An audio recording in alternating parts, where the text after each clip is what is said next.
Hi everybody and welcome back to my channel. My name is Rachel. I am a knitter, a sewist, a gardener, and this is my channel where I share everything to do with living a handmade, homegrown and slow life.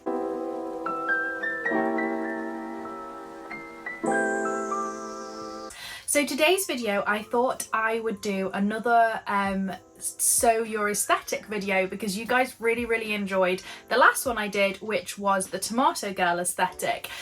So for anyone who didn't see that video, I will link it below, but basically I was just taking the tomato girl aesthetic, which has been quite popular on TikTok and Instagram, and I showed you how you could sew a wardrobe similar to the tomato girl style, and yeah, it was a really fun thing to do. I really enjoyed like doing all the research and looking at all the patterns, and so I thought it would be really fun to do another one. So yeah, today I'm going to be doing a sew your aesthetic cottagecore, and you guys will know if you've been following me for a while, you've been watching me, that I love cottagecore. I'm a big cottagecore girly. I like to grow my own food and bake bread and wear cute dresses and just generally romanticize a very countryside style life here in the Cotswolds.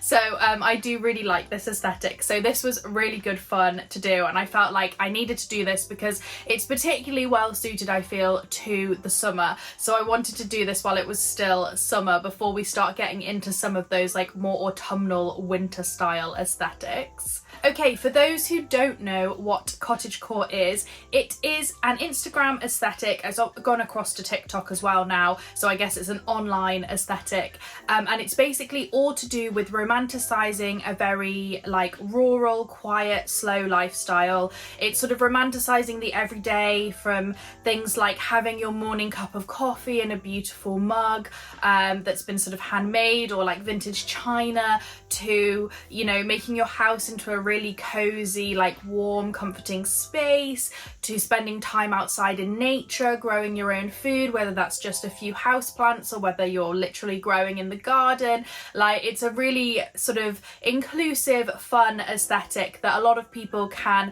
tap into at different levels, and it is very much categorized by this kind of, you know, beautiful flowy dresses, very feminine, lots of puff sleeves, lots of sort of ruffles and bows and all that kind of beautiful stuff. It's very like Beatrix Potter. If anybody follows Hill House Vintage, she's sort of like one of the queens of cottagecore on Instagram, and sort of Monologue as well. Yeah, these great Instagram accounts. They both have YouTube channels actually, so I'll just link those below for you. But yeah, it's all about just embracing sort of the romantic, you know, countryside rural idyll basically, and so the clothes very much represent that, and I've got 10 different dress patterns for you today that we're going to go through, which are all to do with sort of cottagecore style. I thought it would be fun, like last time I did with the tomato girl aesthetic, to talk about the kind of fabrics that work really well with this. So you tend to find that cottagecore, just in terms of colours, is very much like soft colours, soft pastels, sage greens, you know, pale greens, pale yellows, pinks, you know, very sort of soft tones, beiges, things like that. You get a lot of ginghams in terms of print. You get a lot of gingham and a lot of check. You get a lot of florals as well, ditzy florals, vintagey florals, that kind of thing. So anything sort of that way is very cottagecore. In terms of like the content of the fabric, it's not fibre, is it? Because that's yarn. But you know what I mean. Things like double gauzes, linens, like really soft linens as well, like really crushed linens, cotton poplins. I tend to find things like a linen viscose mix is really nice because it's so soft and it has that really lovely soft feel to it. As well, I think things like bed sheets work really well for this. Old curtains, old bed sheets that you've thrifted from the charity shop. I've made quite a lot of sort of cottagecore style dresses with that kind of stuff, because you've got that kind of slightly worn out look to it, which is definitely part of the cottagecore aesthetic, is that kind of soft, comfortable, that dress that you've worn 100 times and it's so comfy and you throw it on and it just feels so good. That is the sort of cottagecore style. Okay, so with that in mind, with all those beautiful fabrics in mind, I think we should get into the 10 different patterns that I have. So I've got them written down here, so we'll just work through them. I couldn't possibly make a cottagecore video without saying number one pattern has got to be the Mabel pattern by Tilly and the Buttons. I have made this pattern 4 times now. I absolutely love it. It's such a simple, easy pattern, but it looks so effective. It is so comfortable because it's got a shirred waist, which means it's really stretchy and elasticated.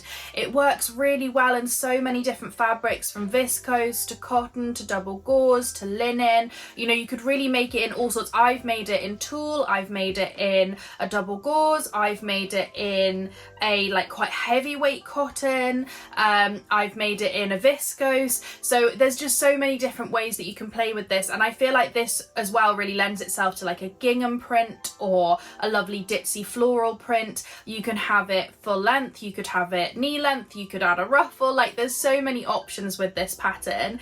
You can also make it as a blouse, and the blouse is very cottagecore as well. If you're more of a like jean trouser wearer but you still want that kind of cottagecore vibe, you can make a cute little blouse to wear. It's like a peplum. So yeah, I had to start off with the Mabel pattern because that is definitely one of my favourites, and I feel is like absolute essential in a handmade cottagecore wardrobe. The next one I have on the list can also be made as a blouse or a dress, and that is the Anthea. Now this is, there's like different things you can do with this in terms of making it into a dress. So it comes as a pattern that can be made into a dress, and you essentially just elongate the blouse for as long as you want, and then you make a sash to tie it in, which I think looks really lovely and would work really well. This pattern works so well in a nice linen or a nice sort of like stiffer cotton to really hold the puff sleeves, because it's got these beautiful big puff sleeves. It's buttoned up the front, lovely bias bound neckline, but what I have done before is I've chopped the blouse off at the waist and I've added a gathered skirt, so it's more of a full look, and I feel like that's also a very cottagecore look, and I've seen quite a lot of people do that. Anna Allen, who created the pattern, has also released an add-on, which is a collar add-on, so you can do a scoop neck rather than a high neck with a little frilly collar and a tie, and also change the sleeves. So rather than having them as like bias bound big puff sleeves, you can have them as slightly smaller puff sleeves with a shirred like cuff, but then the fabric sticks out a bit like the Mabel pattern, and that is really, really sweet. And I'm actually planning to have a go at that add-on because I've made the Anthea quite a few times now, so I'd really like to sort of make it but change it up a little bit. So I'm going to have a go at the add-on, and I think I'm going to make it as a dress version, which is really exciting. So yeah, I'm really looking forward to that one. It's going to be like a really cute little dress. The fabric I've got is blue with pink peonies on it, so that will be in one of my makes videos, probably my July and August makes video that comes at the end of this month. So yeah, the Anthea has some real different options. You know, you could also make the Anthea blouse, like I said, cut it off at the waist and add a gathered skirt, but you could make it as a top and you could add a little peplum, which again would be really cute. And as I say, this works so well in a lovely linen. I made mine in a linen viscose with strawberries on, and then I've also made 2 dresses in a lovely cotton. And yeah, I can definitely see myself making a lot more of this pattern because I'm a big fan of it. Okay, the next pattern I have is one that I haven't made myself, which is by Veronica Tucker, and that is the Odette pattern. I have seen this all over Instagram. It is a beautiful dress pattern. It's like a crossover body. I'm not sure it is actually like tied. I think it fastens up at the back. I've actually got some pictures here so I can have a little look. So yeah, I think it's just a crossover bodice. So you've got this lovely V-neck, and then you've got these huge puff sleeves that you make to go with it, which are absolutely stunning. Veronica Tucker on her website has a picture of it in a beautiful, like a brownie gingham, and I think that is just so cottagecore. It's midi length as well, but obviously you could shorten it if you wanted, or you could even lengthen it if you wanted to. I think the midi length does lend itself to cottagecore because it's very much that kind of rural, full, you know, traditional peasant look that you're going for. But yeah, I've seen a lot of beautiful versions of this pattern on Instagram in like linens and, you know, like sort of heavier weight fabrics, like heavier weight cottons, heavier weight linens, things like that. So I think this would be a really great one for cottagecore, and something just nice to have, like a v-neck, something a little bit different. Okay, the next pattern I actually have spoken about in a couple of videos because I think it's absolutely gorgeous, and that is the Willa dress pattern, which is by Rosie Caldwell. Now I have made her bag pattern. I made a vlog about that, I'll link that below, following her very cute like toiletries bag pattern. I'm actually about to make toiletry bags again as a gift for somebody, but she brought out this beautiful dress pattern, and I saw Janelle from Rosary Apparel had made a version of it, and I was just like, that is absolutely stunning. It's got these lovely like drawstrings around the neck and under the bust, and then these big puff sleeves. Puff sleeves are just essential for the cottagecore look, so most of these patterns have got big puff sleeves, but yeah, it's just absolutely stunning, and it looks so comfortable. It looks like such an easy throw on dress, which I think was the idea. I think as well there's pockets, but it would be quite easy to put in pockets if there isn't any pockets in the pattern.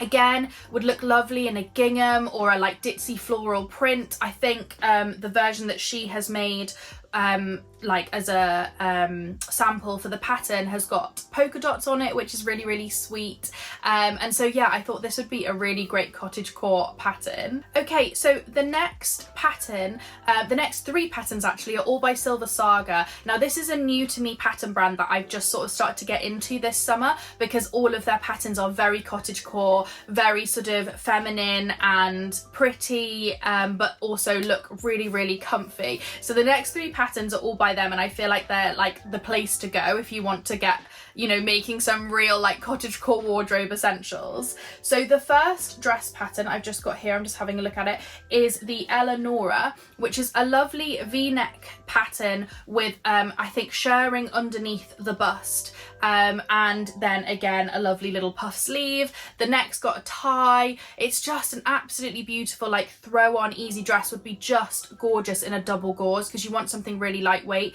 You can see in the picture, I'll probably put it up on the screen next to me, that they've made it in a really light fabric, because it just has that really kind of ethereal like style to it, just almost like a nightgown feel, which I think has become a really big thing, hasn't it, in the last couple of years, is this, you know, pajamas but as outerwear. So you've seen a lot of people in like top and set pajamas, but now you're seeing a lot of people wearing like 90s style dresses out during the day, and they just look beautiful. They're so sort of romantic and classic, so yeah, I feel like this one would be a really beautiful classic dress to have in your wardrobe, and again super duper comfy.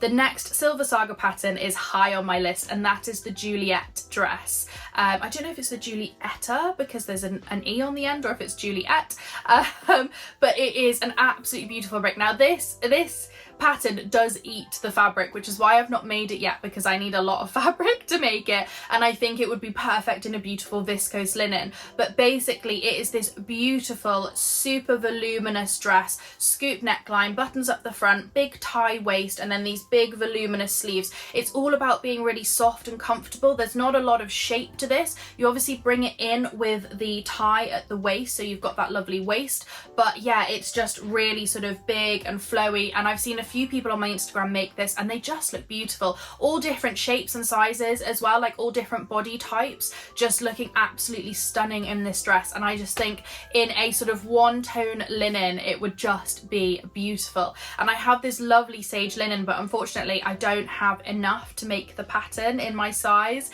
which is a bit of a shame because I would really, really love to make this. But yeah, it is just beautiful. Obviously takes quite a lot of buttons up the front, but I think that's such a lovely feature to have all the buttons. And it's, the skirt has got full on swish factor, which I feel is essential if you want to go like, you know, running around in a meadow and getting some beautiful cottagecore Instagram photos. You want your skirt swishing all over the place, and this just goes perfectly with that. And I really love that scoop neckline as well. It's a very sort of soft neckline. It's very like feminine and elegant, so yeah, this pattern is very high on my list of things that I want to make. Okay, the final Silver Saga pattern is the Clara dress. Again, this is actually quite similar to the Eleanora. It's, you know, got like shirring underneath the bust again, and then it's got these big puffy sleeves, but it's just a little bit different. It's I don't know, it's got a very different vibe to it. It almost reminds me, like, it's worn off the shoulder in the photos, and it also reminds me like the kind of like nightie that you would see like Keira Knightley wearing in Pirates of the Caribbean, you know what I mean? That kind of like, maybe it's like pirate core, but you know, that kind of like beautiful, almost like, you know, the sort of underdress look to it from, you know, the sort of like Renaissance period. It's all beautiful, like big flowy out at the elbows, and as I say, you can wear it sort of slightly off, and then it's got this lovely ruching from having just a small amount of shirring. It's not like, you know, the Mabel where you have it all together. It's done, I think, in 2 lines separately, which adds this kind of real like texture to it, and I think again it would look absolutely beautiful in a double gauze. You could definitely make this in like a ditzy print or something, but I think to really show off that waistline in a solid colour would look really, really pretty, and as I say, something like a double gauze would be perfect for this, and it would be such a soft, comfortable dress to throw on in the summer months. Okay, so the next pattern is from another brand which is new to me, which is, I think you pronounce it Schultz Apparel, and it is the Elena dress, or Elena dress maybe, but it is an absolutely stunning dress with lots of different options, which I really, really like when you're buying a pattern and you can do lots of different things.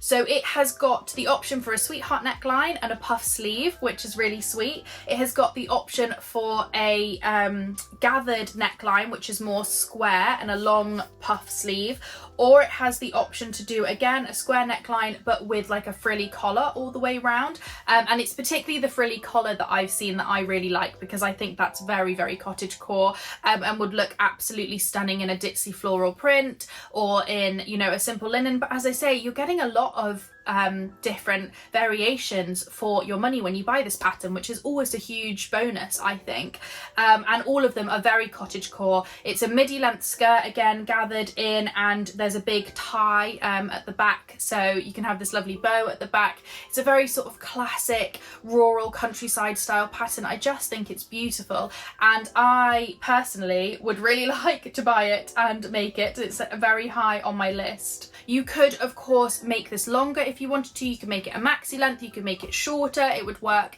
in lots of different ways. You could make a tiered skirt to add more volume if you want to do, although it does have quite a lot of volume.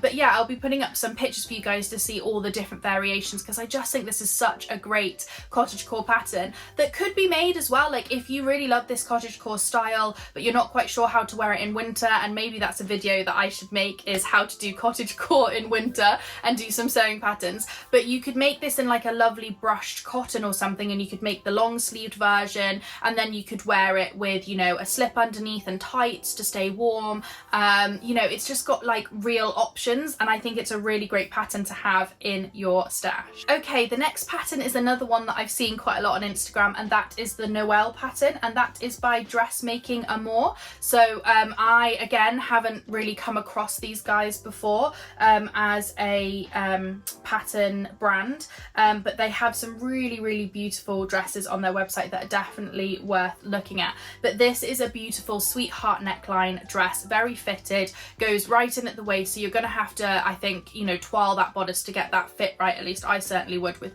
my bust. But then it's got these lovely elbow length big voluminous sleeves, and again a sort of like, just, it's great. It's not, I'm not sure it's quite midi length, it's more like gracing the knee in the photos, but you could make it midi length if you wanted to. But a very full, beautiful skirt. It looks like it's gathered in rather than a circle skirt, but I could be wrong about that. But it's an absolutely beautiful pattern, would work so well in a linen, like a beautiful viscose linen with loads of drape and flow to it. I think this would be an absolutely stunning pattern to make, and I sort of saved it with that in mind, because I have this beautiful viscose linen that I want to make a really stunning cottagecore style dress out of. But I do need to twirl before I use it, because it was quite expensive. I got it at the Stitch Festival back in March, which I have a vlog all about. I'll link that below for you guys if you want to watch that. Okay, my final pattern is by one of my favourite pattern designers, which is Rosary Apparel, and this is the Daisy pattern, which I've talked about before. It is a very simple V-neck, button up the front, puff sleeve dress. So this is more of a pared down cottagecore look. If you're not wanting to go for the big, full, swishy skirts and the huge puff sleeves, if you're just wanting to have a little bit of sort of, you know, like a mild cottagecore feel to your outfit, something that maybe you feel is more wearable, the Daisy pattern is definitely the one to go for. This can be made in something like a broderie anglais, would look absolutely stunning, although obviously you'd then have to wear a slip or line it or something. A lovely double gauze, a gingham, a ditzy floral. You could probably make it in a linen as well. It's just a beautiful pattern, and I just love the like sort of cute little puff sleeve. There are lots of different variations as well. You can make it a sleeveless version, which I think is really, really nice. You can also make a version where instead of having the puff sleeved cuffed, you've got like shearing on it, and then you've got that little frill around it, which obviously like the Mabel pattern has, and the Anthea add-on pattern as well has, which I think is very cottagecore. It's that very sort of peasanty look.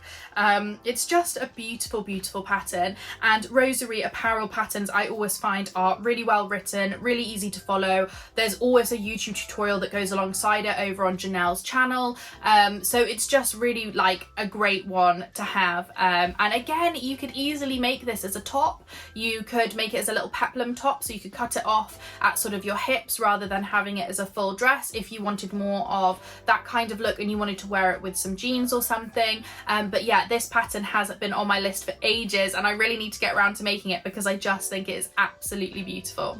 Okay, that is it. Those are my 10 cottagecore dress patterns. I really hope you enjoyed this video. I really hope it gave you some inspiration for sewing your very own cottagecore wardrobe. Let me know below if you tried any of these patterns, or let me know any suggestions for any cottagecore patterns. I love to find new patterns and add them to my ever-growing list of patterns that I really need to make.